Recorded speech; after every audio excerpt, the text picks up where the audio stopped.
Bill Gates आके भारत में चाय पी रहे हैं, डॉली चाय वाला के यहाँ। इससे बड़ा उदाहरण क्या हो सकता है भारत की मजबूती का? जरा ये सोचिए, दुनिया का सबसे अमीर व्यक्ति जो एक समय था, आज तीसरे नंबर पे सबसे अमीर है, वो बिल गेट्स जो है भारत में आके टपरी पे चाय पी रहा है। और कुछ लोग कहते हैं कि रोजगार नहीं मिला। कल तक जो है आपका mobile made in China, made in Korea, made in Finland, made in Japan, made in Hungary और मेड इन वियतनाम और मेड इन अमेरिका रहता है।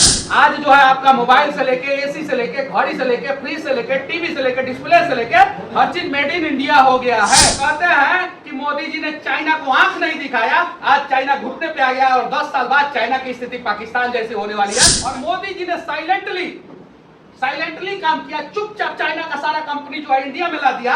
और आज के समय में भैया चर्चा हमार एप्पल आईफोन टाटा बना रहा है बेंगलुरु में, और आईफोन 15 प्रो मैक्स जो है ना मेड इन इंडिया हो गया। इससे बड़ा गर्व की बात क्या हो सकता है?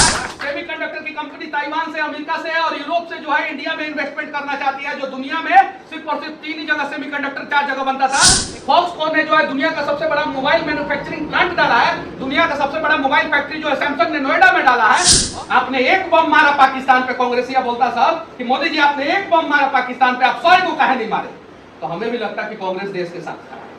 जैसे मोदी जी एगो बम मारे तो ऐसे कांग्रेस जो बोला आई दादा हमारे बापू लोग मर गए हैं उधर जो है पाकिस्तान में, सबूत दीजिए मोदी। कहीं हमें आलतू फालतू बातें नहीं करना है, राहुल गांधी जैसा बातें नहीं करना है, जिनकी बातें उनकी अम्मी जान तक नहीं समझ पाती हैं, वैसा बातें नहीं करना। बहुत सारे युवा होंगे जो अपना अपना कॉलेज जो है वो साइकिल से गए होंगे, और वो साइकिल खरीदने के लिए माँ पापा से कितना पिटाए होंगे, कुटाए होंगे, वो सबको पता है, तब वो साइकिल नहीं खरीद के आता होगा। और रेंजर साइकिल तो किसी किसी के पास होता होगा, और सेकंड हैंड साइकिल से जो है सारे लोग अपना काम चलाते होंगे। आज सारा लड़का बुलेट और केटीएम से कॉलेज स्कूल जा रहा है। अगर भारत आत्मनिर्भर नहीं हुआ रहता, भारत के पास पैसा नहीं आया रहता, गार्जियन के पास पैसा नहीं आया रहता, तो कहां से केटीएम से घूमते? सनातन मतलब सिर्फ और सिर्फ एक धर्म नहीं होता है। हमारे सनातन में ही मुस्लिम धर्म के लोग हैं। हालांकि कुछ मुस्लिम लोग जो है इस पे विवाद खड़ा करेंगे, बाद में उस पर चर्चा होगा। मुसलमान भी सनातन का ही पार्ट है अगर वो हिंदुस्तान का है तो। मोदी जी के कहने पे पहली बार यूएई में 2 मंदिर का निर्माण हुआ, 1 मंदिर का निर्माण हो चुका है, ये है हमारा सनातन संस्कृति। हिंदू है या मुसलमान, गले लगाना है और सबको जो है कमल निशान जो है दिखाना और कहना है कि तुम्हारा भविष्य जो है ना वो मोदी ही है, और तुम्हारा भविष्य जो है वो कमल ही है, और मोदी है तो मुमकिन है, और मोदी है तो मुसलमान भी मजबूत, मोदी है तो हिंदू भी मजबूत। 1 तारीख के बाद से मनीष कश्यप को उसी पुराने अंदाज में आप लोग देखेंगे, एकदम गारंटी है। मेरा नाम मनीष कश्यप है और मैं भारतीय जनता पार्टी का एक कार्यकर्ता हूँ। मुझे यहाँ पे आप लोगों के बीच में भेजा गया है। आप लोगों के अंदर अगर कुछ सवाल होगा तो आप लोग आखिरी में वो सवाल पूछ सकते हैं, मैं उस सारे सवालों का जवाब देने का प्रयास करूंगा। समय कम है, 1 तारीख को चुनाव है, बहुत सारे लोगों से मिलना है। सब लोगों को कमर कसना होगा कि एक तरफ देश को बचाने वाले लोग खड़े हैं और दूसरी तरफ देश को नोच कर खाने वाले लोग खड़े हैं। 70 साल से उन लोगों ने देश को बर्बाद किया, देश को लूटा, देश का आर्थिक नुकसान पहुंचाया, देश का भौगोलिक नुकसान पहुंचाया, धर्म के आधार पे उन लोगों ने देश का बंटवारा किया। 2014 में नरेंद्र मोदी जी प्रधानमंत्री बने और उसके बाद से यहाँ पे सबका साथ सबका विकास का कहानी शुरू होता है। फिर कुछ लोगों ने आरोप लगाना शुरू किया नरेंद्र मोदी जी पे कि नरेंद्र मोदी जी जो है और भारतीय जनता पार्टी जो है धार्मिक बातें करते हैं, जबकि ये सरासर गलत है। अगर ऐसा होता तो शौचालय योजना जो है मुसलमानों को नहीं मिलता, प्रधानमंत्री आवास योजना मुसलमानों को नहीं मिलता, उज्ज्वला योजना मुसलमानों को नहीं मिलता, किसान सम्मान निधि योजना मुसलमानों को नहीं मिलता, मुसलमानों के गांव में सड़क नहीं बनता, मुसलमानों के बाजार में हाईवे नहीं बनता और मुसलमानों के घर में बिजली नहीं पहुंचता। लेकिन मोदी जी ने सबका साथ सबका विकास के साथ साथ, सुन लीजिए ये इंपॉर्टेंट चीज है, सबका साथ सबका विकास के साथ साथ सनातन की भी बात करना शुरू किया, और सनातन की बात करने वाले वो पहले प्रधानमंत्री हैं जिनकी बातें दुनिया तक गई। अब जब वो सनातन की बातें करना शुरू कर दिए और सनातन संस्कृति को मजबूत करना शुरू कर दिए। सनातन मतलब होता क्या है? सनातन मतलब सिर्फ और सिर्फ एक धर्म नहीं होता है। हमारे सनातन में ही मुस्लिम धर्म के लोग हैं। हालांकि कुछ मुस्लिम लोग जो है इस पे विवाद खड़ा करेंगे, बाद में उस पर चर्चा होगा। मुसलमान भी सनातन का ही पार्ट है अगर वो हिंदुस्तान का है तो। इसका इतिहास गवाह है, कोई भी मुसलमान सऊदी अरबिया से आया नहीं यहाँ पे, वो भी सनातनी भाई था, किसी परिस्थिति में जो है वो डर गया और अपना धर्मांतरण कर लिया। जो लोग नहीं डरे वो सनातन में, हिंदू धर्म में बचे रहे। सिख भी हमारा भाई है, बौद्ध भी हमारा भाई है, क्रिश्चियन भी हमारा भाई है और सभी लोग हमारा भाई है। और यही बातें मोदी जी समझाना शुरू किए और इस बात को सऊदी अरबिया भी समझा। और जब सऊदी अरबिया समझा तो मोदी जी के कहने पे पहली बार यूएई में 2 मंदिर का निर्माण हुआ। एक मंदिर का निर्माण हो चुका है, दूसरे का आधारशिला पड़ गया। यह है हमारा सनातन संस्कृति। सनातन संस्कृति का मतलब यह नहीं होता है कि आप सिर्फ धार्मिक बातें कीजिए और पूजा पाठ की बातें कीजिए। सनातन संस्कृति का मतलब यह होता है कि आप अपने राज्य तथा राष्ट्र को मजबूत कीजिए और राज्य तथा राष्ट्र के लोगों को मजबूत कीजिए। हमारे देश का इकोनॉमी जो है इकोनॉमिक ग्रोथ जो है वो रेट जो है वो 7.8% है। कोई कांग्रेसी क्या इस बात को झुठला सकता है? नहीं। हमारे देश ने 100 घंटे में 100 किलोमीटर हाईवे बनाया, दुनिया का पहला देश। किसी ने बनाया क्या? चाइना और अमेरिका से ज्यादा इलेक्ट्रिसिटी से ट्रेन जो है भारत में चल रहा है और दुनिया में सबसे सस्ता सेमी हाई स्पीड ट्रेन बनाने वाला भारत, वंदे भारत एक्सप्रेस। चांद तक पहुंच गए हम लोग, चांद तक पहुंच गए, अंतरिक्ष स्टेशन बनाने जा रहे हैं हम लोग। हाईवे की डेंसिटी हमारे यहाँ बढ़ गई, एक्सप्रेसवे बढ़ रहा है और दुनिया का सबसे लंबा एक्सप्रेसवे हम लोगों ने बना दिया। और ये जो रास्ता जो है पहले जाम के लिए जाना जाता था बिहटा, आज जो है एलिवेटेड रोड बन रहा है और पटना से डायरेक्ट जो है एयरपोर्ट तक हम लोग आ सकते हैं उस एलिवेटेड रोड से। कांग्रेस के समय में और जब गुंडों की पार्टी यहाँ पे राजद की सरकार थी उस समय किसी ने सोचा था क्या कि ये एलिवेटेड रोड भी बन सकता है इतना लंबा?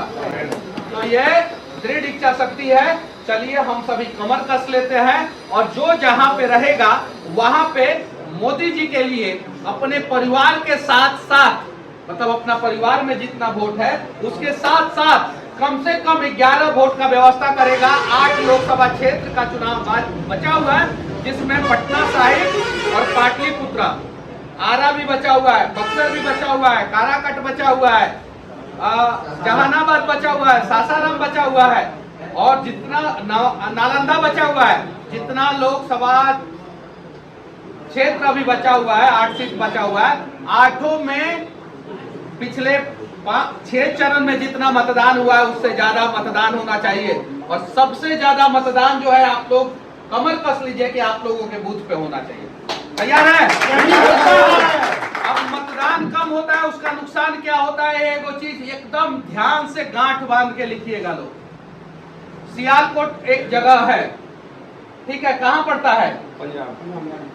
कहाँ पड़ता है? कहाँ पड़ता है?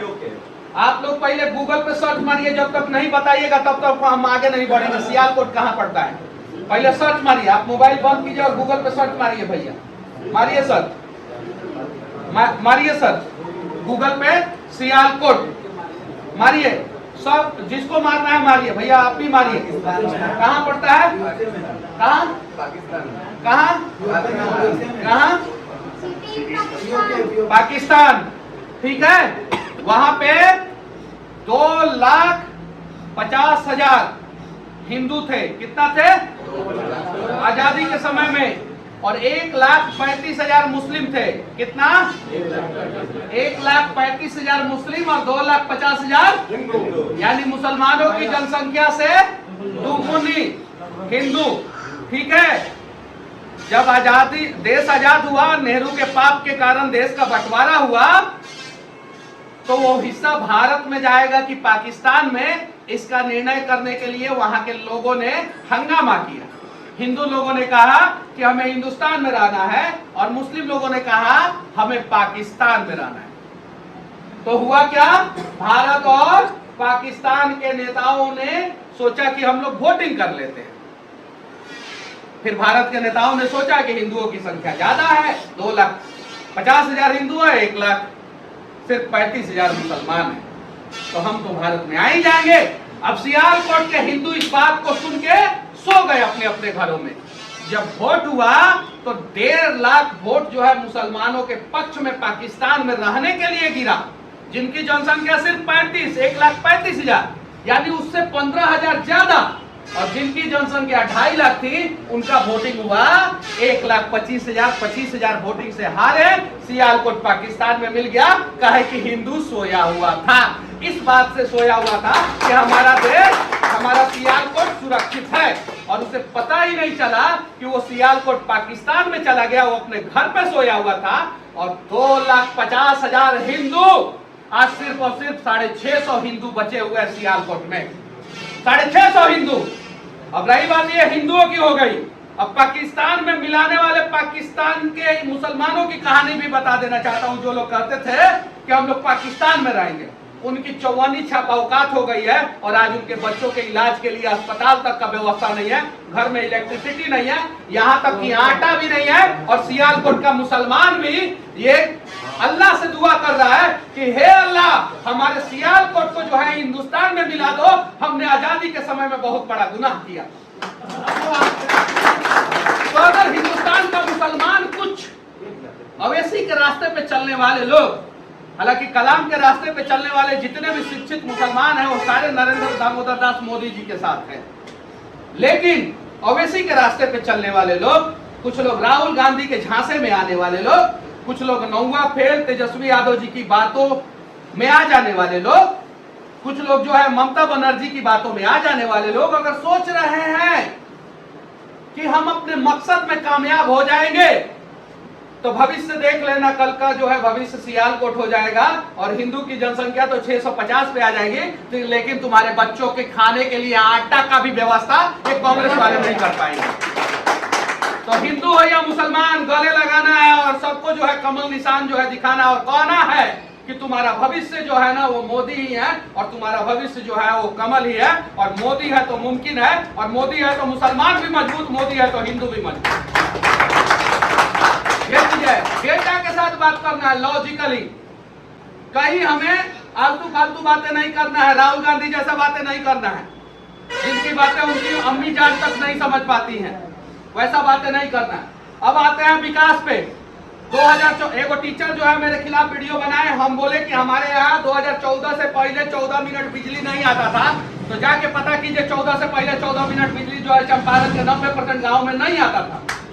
डेटा है, जाके पता कीजिए कि बात सही है कि नहीं है। और गर्मी के दिन का तो स्थिति है खत्म, पूरा गर्मी तो बरसात तो बिजली नहीं आता, ये सच्चाई है।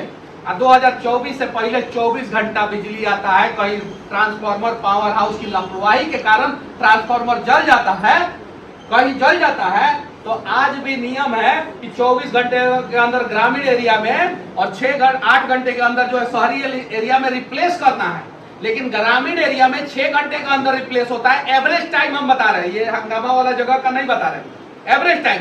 और शहरी एरिया में 2 घंटे में ट्रांसफार्मर रिप्लेस हो रहा है, ये बात सत्य है। बिहार में हालांकि थोड़ा सा टाइम ज्यादा लगता होगा, लेकिन as compared to other state वो समय उतना ही है। ये मोदी जी के वजह से हुआ। आज हमारे बच्चे जो है एसी में और पंखा के नीचे रह रहे हैं। कुछ लोग कहते हैं कि रोजगार नहीं मिला। कल तक जो है आपका mobile made in China, made in Korea, made in Finland, made in Japan, made in Hungary और मेड इन वियतनाम और मेड इन अमेरिका रहता था। ये 6-7 को देश था जो मोबाइल बनाता था, चार्जर बनाता था, ईयरफोन बनाता था, टीवी बनाता था, एसी बनाता था, फ्रिज बनाता था, घड़ी बनाता था, और सब कुछ इलेक्ट्रॉनिक सामान वही बनाता था। आज जो है आपका मोबाइल से लेके, एसी से लेके, घड़ी से लेके, फ्रिज से लेके, टीवी से लेके, डिस्प्ले से लेके हर चीज मेड इन इंडिया हो गया है। और यही कारण है कि जो लोग कहते हैं कि मोदी जी ने चाइना को आंख नहीं दिखाया, आज चाइना घुटने पे आ गया और 10 साल बाद चाइना की स्थिति पाकिस्तान जैसी होने वाली है। काहे कि चाइना दुनिया का सबसे बड़ा बाजार था, चाइना दुनिया का सबसे बड़ा बाजार था, और मोदी जी ने साइलेंटली काम किया, चुपचाप चाइना का सारा कंपनी जो है इंडिया में ला दिया। और आज के समय में भैया चर्चा अमर, एप्पल आईफोन टाटा बना रहा है बेंगलुरु में, और आईफोन 15 प्रो मैक्स जो है ना मेड इन इंडिया हो गया। इससे बड़ा गर्व की बात क्या हो सकता है।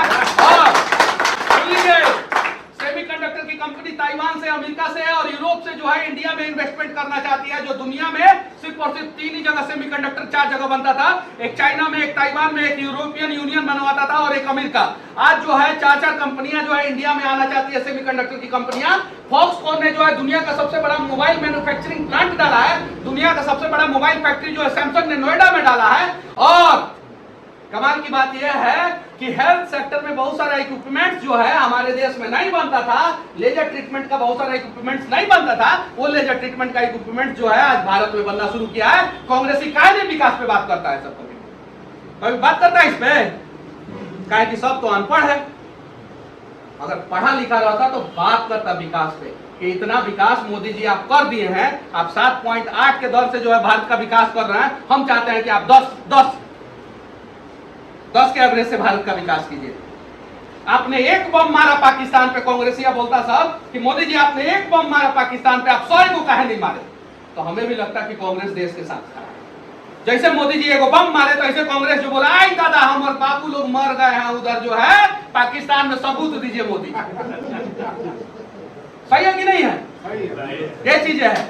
आज जो है Tesla, Elon Musk, Amazon, Microsoft, Bill Gates आके भारत में चाय पी रहे हैं, डॉली चाय वाला के यहाँ। इससे बड़ा उदाहरण क्या हो सकता है भारत के मजबूती का? जरा ये सोचिए, दुनिया का सबसे अमीर व्यक्ति जो एक समय था आज तीसरे नंबर पे सबसे अमीर है, वो बिल गेट्स जो है भारत में आके टपरी पे चाय पी रहा है। और वही कांग्रेस के समय में किसी को हिम्मत नहीं था कि चौराहा पे चाय पी ले, क्योंकि हर चौराहा पे आदमी से ज्यादा कूड़ा पड़ा रहता था, गंदगी पड़ा रहता था।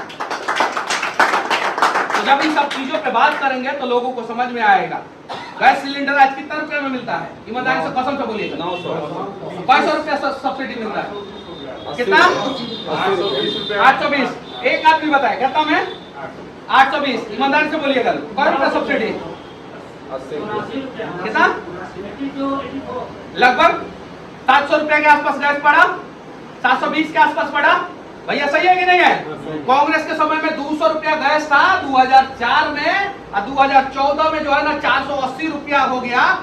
लगभग 2 गुना से ज्यादा, 2.5 गुना गैस का दाम बढ़ा कांग्रेस के समय में, 2.5 गुना से भी ज्यादा बढ़ा। और 480 से लेके मोदी जी जो है 720 पे लेके गए हैं, 2 गुना से भी कम बढ़ा है गैस का दाम। और बताइए, जो कांग्रेस के समय में चर्चा हमारे एक महीना लगे रहते थे गैस सिलेंडर के लिए लाइन में, अब तब वो गैस सिलेंडर नहीं मिलता था। मिलता था क्या? मिलता था। तो घर बैठे मिल रहा है। अब हर गांव में जो है गैस वाला आके घूम घूम के गैस दे रहा है। दे रहा है कि नहीं दे रहा है? अब पहले यहाँ बहुत सारे युवा होंगे जो अपना अपना कॉलेज जो है उस साइकिल से गए होंगे, और वो साइकिल खरीदने के लिए माँ पापा से कितना पिटाए होंगे, कुटाए होंगे, सबको पता है। तब वो साइकिल नहीं खरीद के आता होगा। और रेंजर साइकिल तो किसी किसी के पास होता होगा, और सेकेंड हैंड साइकिल से जो है सारे लोग अपना काम चलाते होंगे। आज सारा लड़का बुलेट और केटीएम से कॉलेज स्कूल जा रहा है। अगर भारत आत्मनिर्भर नहीं हुआ रहता, भारत के पास पैसा नहीं आया रहता, गार्जियन के पास पैसा नहीं आया रहता, तो कहां से केटीएम से घूमते? कहां से? सही है कि नहीं है? पहले बिहार के 90% गांव में बुलेरो तक नहीं जाता था। उस समय बुलेरो भी नहीं आता था, आर्मदा आता था, बुलेरो का पहले का मॉडल आता था ना। 90% गांव में जाने का रास्ता नहीं था। आज हर गांव में कम से कम 2 गो, 4 गो, 5 गो, 10 गो 4 व्हीलर है कि नहीं है? 4 व्हीलर का 2 लाख के है कि नहीं है? तो ये विकास है। हम विकास पे बात करेंगे, और जब विकास पे बात करेंगे तो लोग सुनेंगे, और गरीबों का उत्थान हुआ। कमाल की बात, ये गरीबों के लिए मैं कह देना चाहता हूँ, जिसका काम जो है नरेंद्र मोदी जी ने सबसे अच्छा किया। पहले तो उनकी बहन बेटियों का इज्जत ढकने का प्रयास इज्जत घर के रूप में किया, और जो लोग जो है बिना पक्के के मकान में थे उनके लिए 4 करोड़ 10 लाख पक्के का मकान बनाया। और अगली बार जो है ना उससे दुगुना जो है पक्के का मकान बनने वाला है। दुगुना, ये 5 साल के अंदर जो है ना लगभग 10 करोड़ के आसपास पक्के का मकान बनने वाला है। और इस 5 साल के बाद जो है ना अप्रोक्सीमेट इस देश का 95% आदमी जो है ना वो पक्के के मकान में रहेगा। ये मोदी जी का वादा है, और मोदी जी जो बोलते हैं वो डेफिनेटली करते हैं, ये सबको पता है। ये चीजें है। और इससे भी कमाल की बात यह है कि पहले अखबार में सब लोगों ने देखा होगा 2014 से पहले कि हर थोड़ा सा बारिश आया नहीं, अखबार के पहले पन्ने पे आता था कि एफसीआई में 5000 टन अनाज सड़ गया। कितना ton? 5000 ton, 7000 ton, 2000 ton, 1000 ton, 500 ton, 200 ton अनाज सड़ गया। अब होता क्या था कि 50 अगर क्विंटल अनाज सड़ता था तो 50 टन लिखा जाता था। और बाकी अनाज जो है ना वो पाकिस्तान को सप्लाई कर दिया जाता था। ये कांग्रेसी नेता जो है पाकिस्तान को सप्लाई कर देते थे और उधर से हवाला का पैसा जो है पाकिस्तान से जो है ना वो अलग अलग कंट्री में चला जाता था। मोदी जी ने कहा कि हमारे देश के अन्नदाताओं किसानों का खून पसीने से उपजाया हुआ, खेत से उपजाया हुआ अनाज जो है उसका अगर एक दाना भी सड़ गया ना तो एफसीआई के अधिकारियों को सस्पेंड किया जाएगा। और पिछले 10 साल में आपने देखा कि अनाज इतना ज्यादा सरप्लस हो गया कि मोदी जी ने पर हेड लगभग 80 करोड़ से ज्यादा लोगों के घरों में 5-5 के लिए राशन पहुंचाना शुरू कर दिए। तो ये कांग्रेसी सबके पेट में पथरी होने लगी। ये चीजें हैं।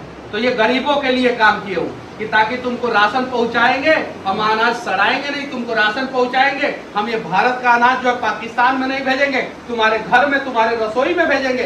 तुम आत्मनिर्भर हो जाओ और तुम काम करो, तुम आगे बढ़ो और भारत आगे बढ़ेगा।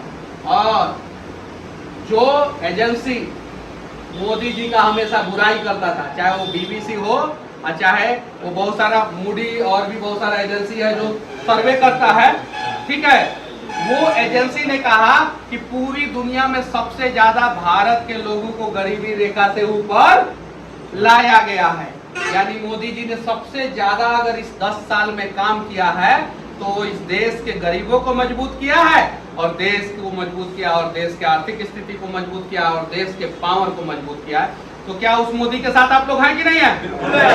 चलिए अभी से शुरू हो जाते हैं। वो छोटा बच्चा भी आ रहा है, तुमको भी मोदी के साथ खड़ा रहना पड़ेगा, ठीक है ना?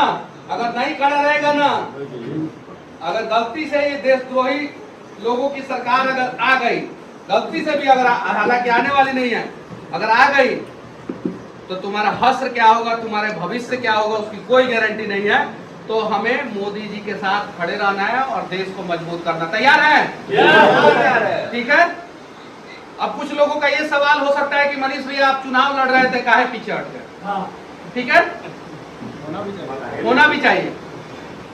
अगर व्यक्तिगत स्वार्थ से देश को नुकसान होना तो व्यक्तिगत स्वार्थ को साइड कर देना चाहिए। और मेरे व्यक्तिगत स्वार्थ से भाजपा को, मोदी जी को नुकसान हो रहा था, मैंने अपना व्यक्तिगत स्वार्थ साइड किया और भारतीय जनता पार्टी को।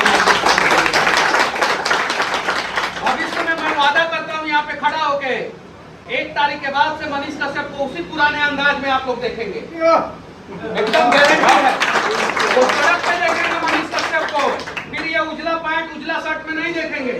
वो सड़क पे देखेंगे मनीष कश्यप को, वो अस्पताल में देखेंगे, वो स्कूल में देखेंगे और देखेंगे मनीष कश्यप माइक उठा के फिर से सवाल कर रहा है। सरकार किसी की भी हो, सवाल होना चाहिए, पॉजिटिव रूप से सवाल होना चाहिए और देश को मजबूत करने के लिए सवाल होना चाहिए। और 1 तारीख के बाद जब 4 तारीख को भारतीय जनता पार्टी की सरकार तीसरी बार फिर मजबूती से बन जाएगी और मोदी जी प्रधानमंत्री बन जाएंगे, फिर मनीष कश्यप जो है अपना पुराना अंदाज में आएगा और वही काम करेगा जो काम करता था। ये वादा करता हूं मैं आपको। आज शायद 26 तारीख है ना, 26 तारीख मतलब पहले ही हम लोग चुनाव प्रचार कर रहे हैं, लेकिन वादा कर रहे हैं हम नहीं बदलेंगे। हम जो काम करना है वो करेंगे, लेकिन आप लोग भी मत बदलिएगा। दोनों हाथ उठा के बोलिए कौन कौन मोदी जी के साथ है? सब लोग साथ है ना?